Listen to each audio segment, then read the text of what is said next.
Hey everyone, so I've got my wrist heating pad here. What I like about this, we've got some easy to use controls. Now this is actually where you're going to charge it to because it does come with a charging cord here. Right here, you're going to insert that there to go ahead and charge it. So we've got vibration mode and heating mode.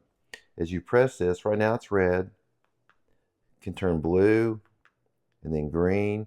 So it's got low, medium, high from 122 degrees all the way up to 150. And then we also have our vibration mode. So we've got red also, the blue, and the green. And what it's going to do, it's going to vibrate for a little bit, go off, and then just kind of repeat the cycle over and over. And then when you want to turn it off, you're just going to long press that.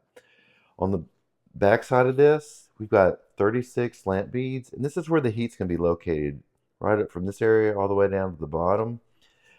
Now this is held together by Velcro around your wrist. So what you're going to do, you can take your thumb, and then we're going to just wrap it. You can wrap it nice and tight. Just depends on how much support that you need. And then you're going to take this little end right here, and you put on the Velcro. And it's going to hold it on there.